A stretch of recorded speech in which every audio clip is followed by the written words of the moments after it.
जब आप इंजीनियरिंग करना चाहते हैं या इंजीनियरिंग के डायरेक्शन में जाते हैं कि मेरे को अब इंजीनियरिंग करनी है, तब आपके पास 4-5 सडनली विकल्प आ जाते हैं, ऑप्शंस आ जाते हैं इंजीनियरिंग के नाम पे। जैसे कि जोसा का जो ही आप एप्लीकेशन फॉर्म भरते हैं, चॉइस फिल करते हैं, तो अपार्ट फ्रॉम बीटेक, आप सोचते हैं कि बीटेक एक डिग्री है, उसमें बहुत सारी मल्टीपल डिग्रीज आपको दिख जाती हैं, जिससे आपको लगता है यार कि कौन सी डिग्री चुनें, किसको प्रेफर करें, किसको ना प्रेफर करें, और इनका मतलब क्या है। आखिरकार इस डिग्री को या इस डिग्री को करने के बाद क्या अपॉर्चुनिटी मिलेगी, कितने साल का कोर्स होगा और क्या क्या करना होगा उसके लिए।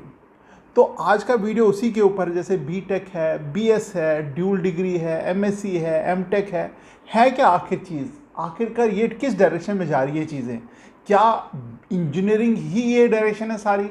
उस पर आज का वीडियो है। वीडियो को ज़रूर पूरा देखना, काफ़ी अच्छा वीडियो बनाया है मैंने। इसमें मैं काफ़ी सारी चीज़ें बताऊंगा कि क्या क्या होता है, क्या अंतर है तीनों चारों में आपस में, प्लस इसके बाद कैसी कैसी जॉब आपको मिल सकती है, किस लेवल की प्लेसमेंट होती है और लॉन्ग टर्म कितना ग्रोथ है किसी भी डिग्री को करने के लिए। इसके बाद हम लोग कुछ क्वेश्चंस लेंगे, आपके जितने भी पेरेंट्स या स्टूडेंट ने क्वेश्चन लिखे हैं उनको लेंगे। तो वीडियो थोड़ा लंबा जाएगा, पेशेंस के साथ देखना, पूरा देखना। इन्फॉर्मेशन है, इन्फॉर्मेशन कभी वेस्ट नहीं जाती है, इन्फॉर्मेशन आपको डिसीजन लेने में मदद करती है। जैसे ही आपके राउंड 1, राउंड 2, राउंड 3 चालू हो जाएंगे, so this video will help you out कि यार कहाँ पे मेरे को स्लाइड करना है, कहाँ पे स्किप करना है, कहाँ पे फ्रीज करनी है। बिकॉज आपको अब पता होगा कि बीएस क्या होता है, एमटेक क्या होता है, ड्यूल डिग्री क्या होती है, बीटेक क्या होता है, ड्यूल डिग्री विद एमबीए क्या होती है। Everything will cover in this video, इसलिए पूरा देखना, सब्सक्राइब करना, क्योंकि बहुत सारे बच्चे ऐसे हैं जो सवाल पूछते हैं, उनको वीडियो मेरे दिखते नहीं हैं, दे कीप आस्किंग कि आपका वीडियो कब आ रहा है, कैसे आ रहा है। आपको डेली बेसिस पे वीडियो मिलेगा अगर आप सब्सक्राइब हो। क्यों? क्योंकि जो ही आप होम मोबाइल पे अपना यूट्यूब खोलोगे, तो अगर आप सब्सक्राइब्ड हो तो आपको होम स्क्रीन पे ऊपर ही मेरा वीडियो दिखेगा। सो विच इज़ एन एडवांटेज आप अगर सब्सक्राइब करते हो। अदरवाइज़ आपको बहुत सारे वीडियो ऐसा भी हो सकता है कि अगर आप सब्सक्राइब नहीं हो तो मिस हो जाते हैं। मिस वीडियो मतलब होता है कि इन्फॉर्मेशन आपको प्रॉपरली मिल नहीं रही है। बाकी सोर्स से मिल रही होगी information, that is fine, but मैं बड़ा सिस्टमेटिकली चल रहा हूँ ताकि आपको जोसा में जितनी भी हेल्प हो सके कर दें उसको। राउंड 1, राउंड 2, राउंड 3 जितने भी राउंड आएंगे, फिर उसके बाद सीसैप भी आएगा। सीसैप के बाद जब आप कॉलेज में जाएंगे तो वहाँ पे कौन सी क्लब सोसाइटीज़ में पार्टिसिपेट करना है, क्या सीजीपीए चाहिए फर्स्ट सेमेस्टर में, इंटर्नशिप कब से शुरू करनी, इंटर्नशिप कैसे करनी है, प्लेसमेंट कैसे होती है, कैंपस हायरिंग कैसे होती है। क्योंकि सारा कैंपस हायरिंग मैंने आईआईटीज आईआईएम्स वगैरह में कर चुका हूँ, तो I am very good at it. मेरे को बिल्कुल मालूम है कि कहाँ पे कमज़ोर होते हैं बच्चे और कहाँ पे वो ताकतवर होते हैं। तो आज का वीडियो शुरू करते हैं। देखो क्या है कि आपने जो ही जोसा का फॉर्म भरा होगा तो आपको काफ़ी सारे ऐसे कॉलेज दिखे होंगे जहाँ पे कहीं पे बीटेक लिखा है, कहीं पे बैचलर ऑफ साइंस बीएस लिखा है, कहीं पे बीएससी, बाकी कुछ कॉलेजेस हैं जहाँ बीएससी भी लिखा हुआ है जोसा के अपार्ट फ्रॉम दैट, कहीं पे बीई लिखा हुआ है, जोसा में नहीं, बाकी कॉलेज जैसे बीई भी ऑफर करते हैं। कुछ कॉलेजेस ड्यूल डिग्री बताते हैं, कुछ कॉलेज एमएससी बताते हैं, कुछ एमटेक बताते हैं, कुछ बीटेक विद एमबीए कराते हैं। सो इसको पूरा समझते हैं आज। फिर उसके बाद हम लोग, जैसे मैंने बोला, क्वेश्चन आंसर करते हैं। सबसे पहले इंपॉर्टेंट है बीई और बीटेक, ये दोनों चीज़ें क्या है। बीटेक तो समझ आता है यार, जोसा में इंजीनियरिंग है, और बीई भी समझ आ रहा है इंजीनियरिंग ही है, बट अंतर क्या है। जो अंतर है, पहले तो एब्रीवेशन में पूरा अंतर है। Bachelor of engineering is BE और bachelor of technology is BTech. अब बी होता क्या है? बी होता है traditionally the bachelor of engineering program has a strong theoretical and conceptual focus, यानी कि एक तो थ्योरी और कॉन्सेप्ट लेवल का फोकस होता है बैचलर ऑफ इंजीनियरिंग में।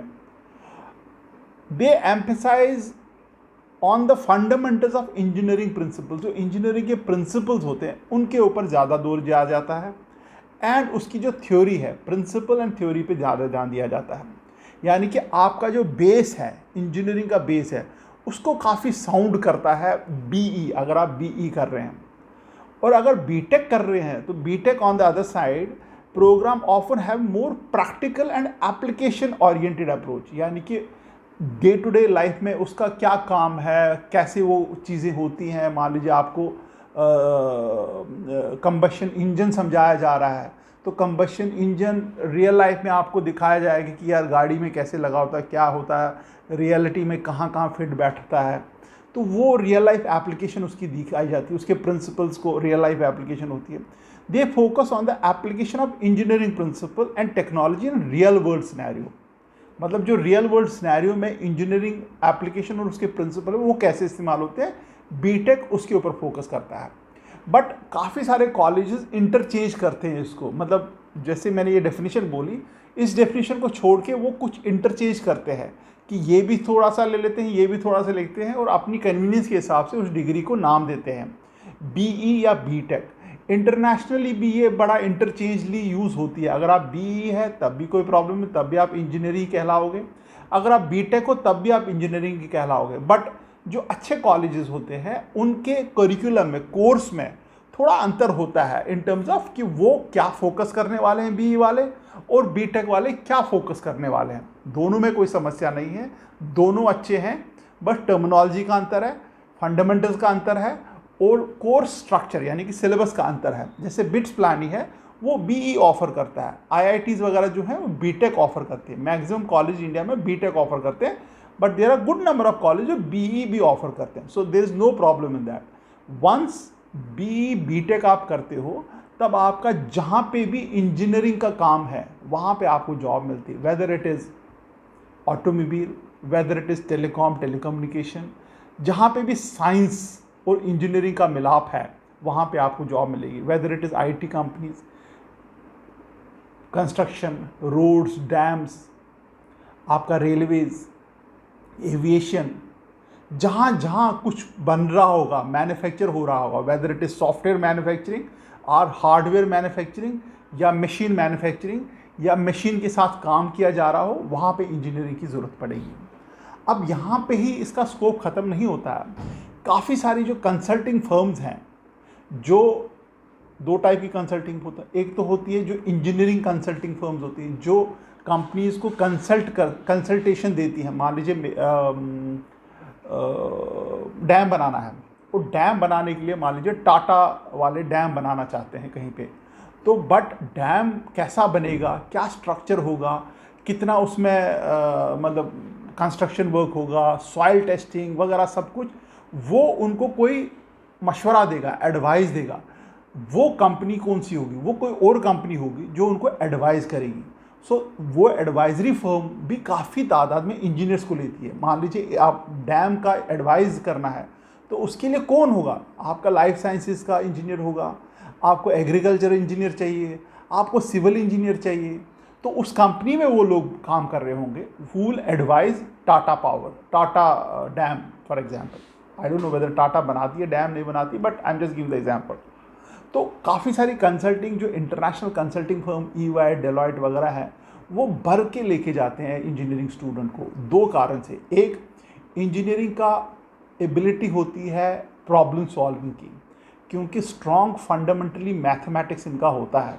अगर आप फिजिक्स, केमिस्ट्री, मैथ देखोगे तो इसका मेजॉरिटी ऑफ द पोर्शन आपका प्रॉब्लम सॉल्विंग में होता है, आपका मैथमेटिकल एबिलिटी डेवलप हुई होती है, आपका जो लॉजिक होता है इंजीनियर्स का वो काफ़ी स्ट्रांग होता है इन टर्म्स ऑफ प्रॉब्लम, क्योंकि रियल लाइफ चैलेंजेस आते हैं, रियल लाइफ प्रॉब्लम सॉल्व करनी होती है और पूरा लॉजिक से होता है। देयर इज़ नथिंग कॉल्ड चलो यार ऐसे नहीं तो ऐसे हो जाएगा, ऐसा नहीं होता है। यू हैव टू प्रूव कि मेरा डिसीजन कैसा है with data, with mathematics, with your intelligence.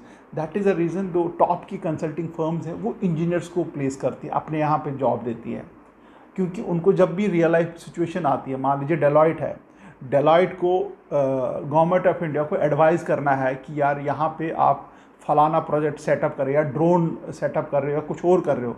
So Deloitte उनको एडवाइस कर रहा है, तो डेलॉयट की टीम में ऐसे लोग होने चाहिए ना जो ड्रोन टेक्नोलॉजी समझते हैं या कोई और टेक्नोलॉजी समझते हैं जिसके लिए गवर्नमेंट ऑफ इंडिया उनको ले रहा है।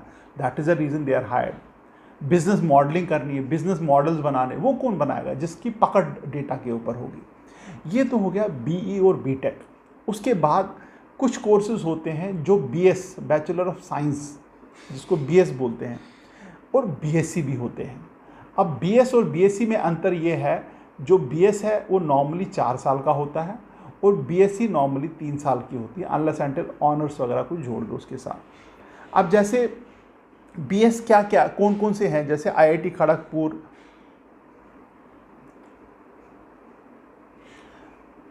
IIT Kharagpur, IIT Kanpur, IIT Bombay जैसी जो कॉलेजेस हैं वो बी ऑफ़र करते हैं। बीएस किस में ऑफ़र करते हैं? BS physics, BS chemistry, economics, mathematics and scientific computing, statistics, data science, ऐसे कोर्सेज ऑफ़र करते हैं। और सिमिलरली बीएससी भी आप फिज़िक्स, केमिस्ट्री, मैथ्स वगैरह में कर सकते हो, साइंस में कर सकते हो।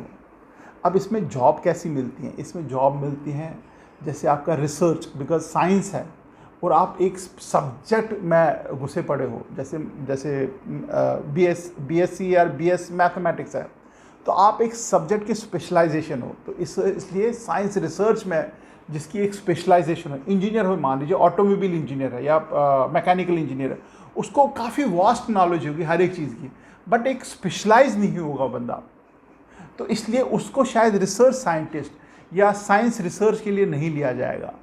हेल्थ केयर एंड मेडिसिन जैसी चीज़ें हैं जहाँ पे काफ़ी रिसर्च चाहिए हो, जैसे केमिस्ट्री वगैरह का कोई बच्चा है या बायोलॉजी वगैरह में कुछ किया हुआ है, तो वो वहाँ पे हेल्थ केयर एंड साइंस में आ जाता है। इकोनॉमिक्स है, जैसे काफ़ी सारे एनजीओज़ वगैरह हैं, इकोनॉमिक्स के बच्चों को लेते हैं। इकोनॉमिक्स वाले मॉडलिंग करते हैं, इकोनॉमिक्स वाले गवर्नमेंट्स को या लार्ज ऑर्गेनाइजेशन एनजीओज़ को बताते हैं कि क्या क्या आप स्टेप ले सकते हो टू इम्प्रूव द मतलब मान लीजिए गर्ल चाइल्ड एम्पावरमेंट या लिटरेसी रेट या मोर्टेलिटी रेट को कैसे डिक्रीज़ करें। ऐसी जो डेटाज होते हैं उस पर इकोनॉमिक्स के जो बच्चे हैं वो खूब पकड़ बनाए रखते हैं, क्योंकि उनका जो तरीका होता है काम करने का वो टोटली डिफरेंट होता है।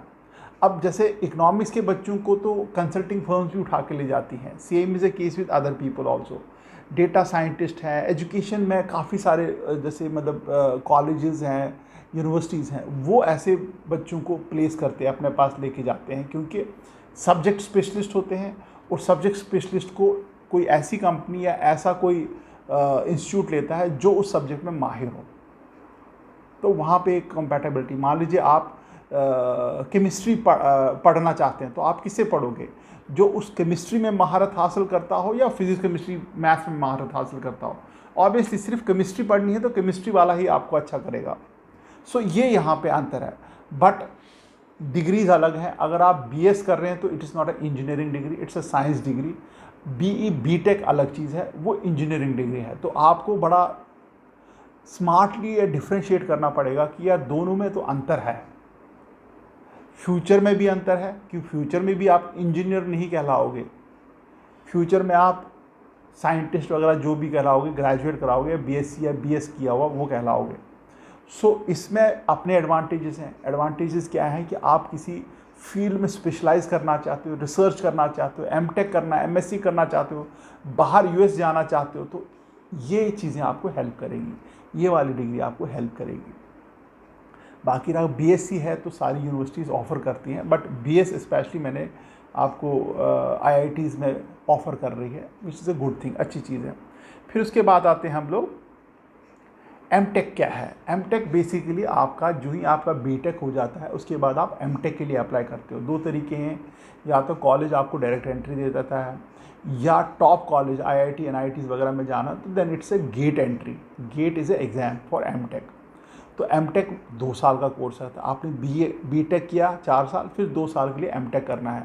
MTech is a specialization. मान लीजिए आपने कंप्यूटर साइंस इंजीनियरिंग की है, तो काफ़ी सारी चीज़ें पढ़ी हुई आगे, बट अगर आपको डेटा साइंस में स्पेशलाइजेशन करनी है तब आप फिर एमटेक करोगे।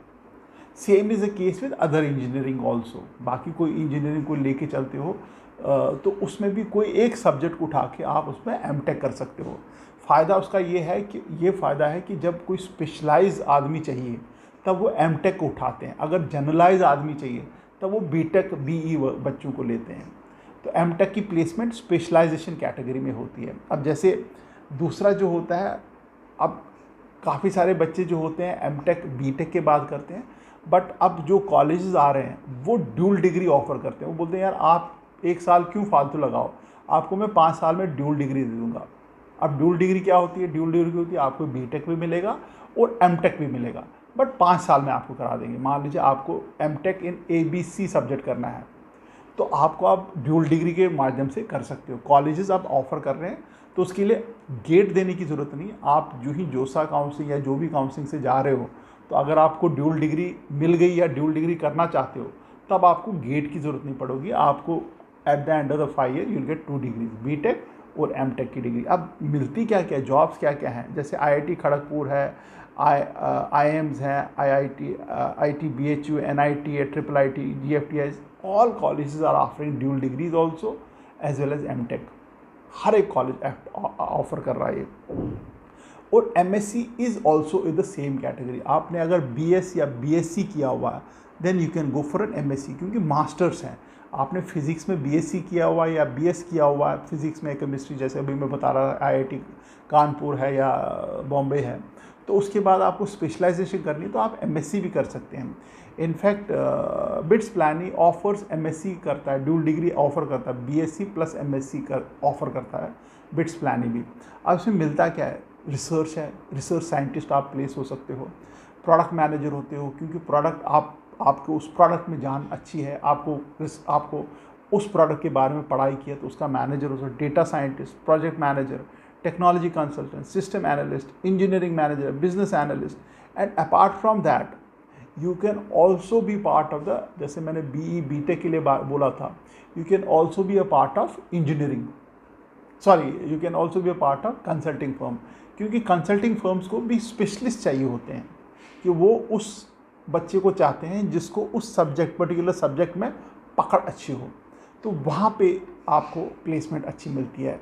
बाकी रहा एवरेज प्लेसमेंट, दोनों BE BTech और MTech ड्यूल डिग्री और MTech सिर्फ MTech वालों को पैकेज ऑलमोस्ट सेम मिलते हैं, क्योंकि एक्सपीरियंस नहीं होता है MTech को बच्चों को। अगर एक्सपीरियंस के बाद किया MTech है तब उसकी वैल्यू थोड़ी सी अलग होती है, but otherwise package almost same हो जाता है। थोड़ा बहुत 19-20 का होता है। कोई कंपनी अगर उसको ज़्यादा MTech पे डिपेंडेंसी है तो वो MTech को थोड़ा ज़्यादा सैलरी देती है, बट कुछ कंपनीज होती हैं वो BTech लेने के लिए आती हैं बट MTech भी मिल जाते हैं तब वो सेम ही सैलरी दे देते हैं। अब उसके बाद जो लास्ट वाला है that is a dual degree, BTech और MBA वाली। अब ये काफ़ी चलन में आ रही है ये डिग्री, IIT ग्वालियर ऑफ़र कर रहा है। इसमें फ़ायदा क्या है कि जब आपने इंजीनियरिंग तो कर ली है, अब इंजीनियरिंग के बाद मान लो आपको लगता है यार मैं इंजीनियरिंग तो एज ए ग्रेजुएशन कर रहा हूँ, कुछ और नहीं किया तो यहाँ पे ग्रेजुएशन कर ली और उसके बाद तो मैं MBA करूँगा। तो to cater to that requirement कि यार ये बच्चा तो MBA करेगा ये बाद में, तो इसलिए इसको पहले से हम लोग एनरोल कर लें सो दैट BTech और MBA 5 साल में ख़त्म कर ले, अदरवाइज इसको 6 साल लगेंगे। 1 2 इज़ BTech के बाद इसका 1 साल फर्दर बर्बाद होगा, क्योंकि ये कैट वैट कोई तैयारी करेगा, फिर उसके बाद MBA के लिए कहीं एडमिशन लेगा तो वो साल भी बच जाएगा। और BTech के बाद ही doesn't have to worry about कि यार MBA कहाँ से करूँ, सारा पार्ट ऑफ द करिकुलम है, कोर्स वेयर है। और इनको जो जॉब्स मिलती है BTech MTech वालों को, उनको वो जॉब मिलती है जो नॉर्मली एक MBA स्टूडेंट को मिलती है, कंसल्टिंग फर्म्स में, बिजनेस फर्म में, marketing, sales, operation, administration profile, ये सारे प्रोफाइल जो है जो नॉर्मली MBA वाले बच्चों को मिलते हैं वो यहाँ पे ऑफ़र होते हैं। IIT ग्वालियर का अच्छा खासा पैकेज मिलता है MBA बच्चों को भी, ऐसा नहीं है कि मतलब उनको कम मिल रहा है, अच्छा खासा पैकेज मिल रहा है। I am not very sure about the data right now, but अच्छा खासा पैकेज मिलता है। सो अगर आपका मन अभी से है कि यार BTech तो मैं ऐसे ही कर रहा हूँ, मेरे को तो करना MBA है, तो this is very good route, आपको डायरेक्टली MBA के लिए लेके जाता है।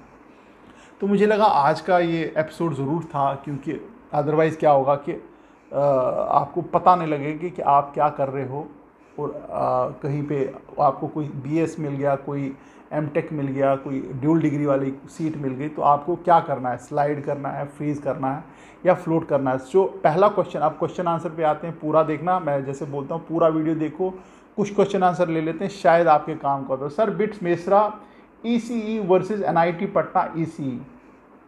अब यार bits Mesra ECE NIT Patna, मेरे ख्याल से NIT Patna is a better college, bits Mesra भी बहुत ज़बरदस्त कॉलेज है, बट रैंकिंग पॉइंट ऑफ से NIT पटना मेरे को ठीक लग रहा है। RV कॉलेज भी लिखा है, but RV I am not very keen on. उनने RV कॉलेज और बिट्स गोवा हैदराबाद मैकेनिकल, मेरे हिसाब से बिट्स गोवा और हैदराबाद में अगर आपको मिल रहा है, you should go for very big brand name. दूसरा क्वेश्चन है, सर माय डॉटर सिक्योर 57422 57,000 के आसपास का रैंक है। I am from Uttarakhand, which NIT will go for CS पर इलेक्ट्रॉनिक्स और मैकेनिकल, यानी कि CS इलेक्ट्रॉनिक्स या मैकेनिकल। आपको NIT उत्तराखंड में ही चले जाओ यार, वहाँ पे आपको मिल जाएगी।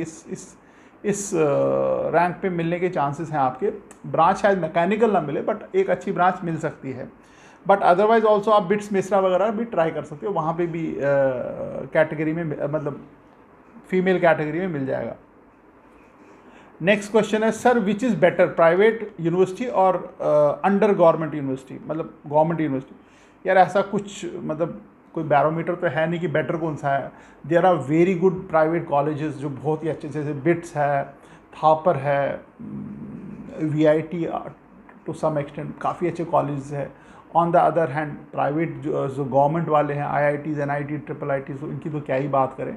बट अगर आप ऐसा कुछ क्वेश्चन पूछना चाहते हैं तो कॉलेज टू कॉलेज कंपेरिजन बोलो। मान लो आप बोल रहे हो यहाँ से थापर है, थापर में आपको फलानी ब्रांच मिल रही है, थापर कॉलेज जाओ या NIT दिल्ली जाओ, फिर एक कंपैरिजन बनता है, फिर आपको मैं थोड़ा सा बता पाऊंगा कि आपको क्या करना चाहिए। नेक्स्ट क्वेश्चन है, सर मेरा बेटा मैकेट्रॉनिक्स ले सकता है, मतलब I think they are saying कि मिल रही होगी या ले सकता है। करेक्ट, मैकेट्रॉनिक्स फ्यूचरिस्टिक ब्रांच है, अच्छी ब्रांच है, काफ़ी कंटेंट इसमें जो कंप्यूटर साइंस का भी है। So you should definitely go for mechatronics. IIIT Jabalpur काफ़ी अच्छा माना जाता है। Mechatronic, I think mechatronic IIIT Jabalpur शायद स्मार्ट मैन्युफैक्चरिंग है शायद वहाँ पे, आई एम नॉट श्योर। चलो but anyway mechatronics a good branch. How is scope of electronics and communication engineering India coming years in India? Thanks for the knowledge and knowledgeable video. देखो electronics and communication का future मुझे तो बहुत bright लग रहा है, क्योंकि अगर आप 5 साल पहले देखोगे यहाँ पे मोबाइल TV वगैरह के नाम पे कुछ भी नहीं होता था, सारा इम्पोर्टेड चाइना से आता था। अब ऑलमोस्ट 150 फैक्ट्रीज़ यहाँ पे आज, फैक्ट्रीज यानी कि 150 ब्रांड आ चुके हैं यहाँ जो यहाँ मैन्युफैक्चर करते हैं। इंडिया के जितने भी मोबाइल यहाँ बिक रहे हैं वो सारे इंडिया में ही ऑलमोस्ट बनते हैं।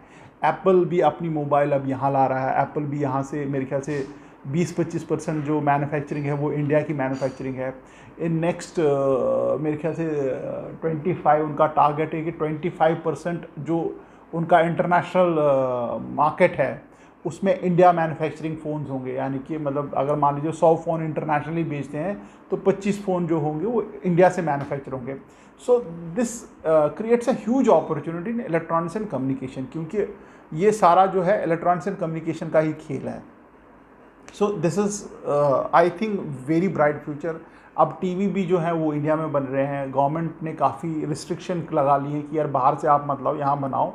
एंड काफ़ी अच्छा माहौल भी बना है पिछले, अगर आप देखोगे पिछले 5-6 साल से, which is a good thing. दूसरा लिखा है mathematics and computing science where the course is available. Almost हर एक कॉलेज में है ये मैथमेटिक्स एंड कंप्यूटिंग साइंस तो है, हर एक में है और अच्छा कोर्स है, बहुत अच्छा कोर्स है ये। मतलब समहाउ अगर आपको मैथमेटिकल एप्टीट्यूड है और कंप्यूटर साइंस में इंटरेस्ट है तो this is going to be a मतलब very crazy and very futuristic course.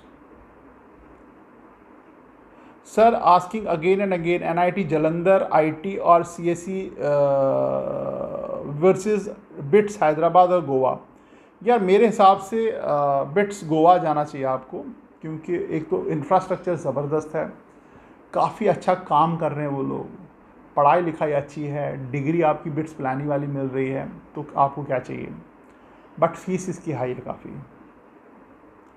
Sir IIT Kanpur earth science is it worth it? यार अर्थ साइंस का मेरे को कुछ ज़्यादा स्कोप दिखता नहीं है, to be very honest with you. मेरे को उतना ज़बरदस्त कुछ लगा नहीं कि अर्थ साइंस में कुछ ज़्यादा स्कोप है यहाँ पे इंडिया में। बट हाँ, इंटरनेशनली एक अच्छी ब्रांच हो सकती है। बट IITs का फ़ायदा ये होता है कि यार आप पैरेलली कोडिंग वोडिंग सब कुछ कर लो और IT कंपनीज आती हैं तो वो उठा लेती हैं। दूसरा काफ़ी सारी consulting firms EY Deloitte McKinsey वगैरह आती हैं तो वो ब्रांचेस वगैरह नहीं देखती है, आप उनके जो एंट्रेंस है वो फोड़ डालो और आप ऐसी कंपनीज में कंसल्टिंग में चले जाओ। Sir please make a video on government decision on taking only one exam for engineering same as NEET. मतलब ये चाहते हैं कि मैं एक वीडियो बनाऊं कि क्यों गवर्नमेंट एक ही एग्ज़ाम करे, मतलब JEE मेन्स और JEE एडवांस अलग अलग ना हो, या जैसे मतलब महाराष्ट्र में अलग चल रहा है, वेस्ट बंगाल वाले अलग, मतलब जितने भी स्टेट और मतलब NIT ट्रिपल IITs वगैरह सबका एक ही common entrance, which is a good thing, काफ़ी अच्छी चीज़ है, क्योंकि हर जगह एंट्रेंस देना, हर एक जगह ये करना, which is not a very good idea मेरे हिसाब से। तो I fully support this idea. Sir NIT Trichy CSE और IIT Dhanbad CSE which is better? यार NIT त्रिची ज़बरदस्त कॉलेज है, कंप्यूटर साइंस ज़बरदस्त है, बट आपने पढ़ाई IIT के लिए की है, तो अब आपके लिए IIT छोड़ के NIT त्रिची जाना थोड़ा सा मुश्किल हो जाएगा। तो मेरे हिसाब से IIT का टैग लेके चलो आप आगे। देखिए IIT धनबाद अच्छा है। मेडिकल सर्टिफिकेट कितने दिन पहले का होना चाहिए? अभी का बना लो यार, आजकल में बना लो। अभी जब आपका मतलब डॉक्यूमेंटेशन टाइम आएगा, उसको मेडिकल सर्टिफिकेट चाहिए, वो फॉर्मेट लगाओ, फॉर्मेट को लेके चले जाओ, दिखा दो उनको, वो कर देंगे साइन वाइन। कुछ ऐसा पहले का वो कुछ नहीं, पुराना नहीं होना चाहिए, क्योंकि फॉर्मेट है। आपको जो इन्फॉर्मेशन ब्रोशर है उसमें फॉर्मेट है मेडिकल सर्टिफिकेट का, उसी फॉर्मेट पे ही आपको मेडिकल सर्टिफिकेट बनना है। तो कोई पुराना या कोई किसी और डॉक्टर का ऐसे पर्चे पे लिख के दिया हो, वो चलेगा नहीं। सर एरोनॉटिकल कैसी ब्रांच है? एरोनॉटिकल अच्छी ब्रांच है, बट स्कोप नहीं है यार इंडिया में। I don't see much of scope in India. Problem ये है, क्योंकि क्या होगा ना कि मतलब ऐसा नहीं कि स्कोप, मतलब देखो हर एक ब्रांच का स्कोप है, हर एक ब्रांच में अच्छी जॉब मिल रही है, हर एक ब्रांच में धमाकेदार प्लेसमेंट होती है। बट जब मैं बोलता हूँ ना स्कोप नहीं है, स्कोप का मतलब होता है कि हर दूसरा इंसान को वो जॉब नहीं मिल रही है, काफ़ी सिलेक्टिव है। जैसे मान लो आप कल को पूछो सर IAS बनूँ क्या? यार IAS ना, मतलब IAS तो मतलब कभी भी बन जाओ यार आप, मतलब it's India's best job, but कितने लोग बनते हैं? तो मतलब आई कैन नॉट से कि यार IAS बनना एक बहुत अच्छी अपॉर्चुनिटी इंडिया में है। तो मुश्किल से 500-600-700 लोग बनते हैं साल में। तो वो क्या वो मैं बोलूँ कि बहुत अच्छी job opportunity? The answer is no. Job opportunity मैं उसको बोलता हूँ जहाँ पे बहुत सारी जॉब्स हों और जहाँ पे मिलने के चांसेस आपको ज़्यादा हों, तब मैं जॉब अपॉर्चुनिटी बोलता हूँ। एरोनॉटिकल में मेरे को लग नहीं रहा है उतना है। सर NIT हमीरपुर का सिविल या NIT इलाहाबाद का civil? NIT Allahabad civil. NIT Allahabad तो बहुत अच्छा कॉलेज है। NIT हमीरपुर भी है, काफ़ी अच्छा कोडिंग कल्चर है। गूगल कोडिंग कंपटीशन में काफ़ी झंडे गाड़ते हैं NIT हमीरपुर वाले।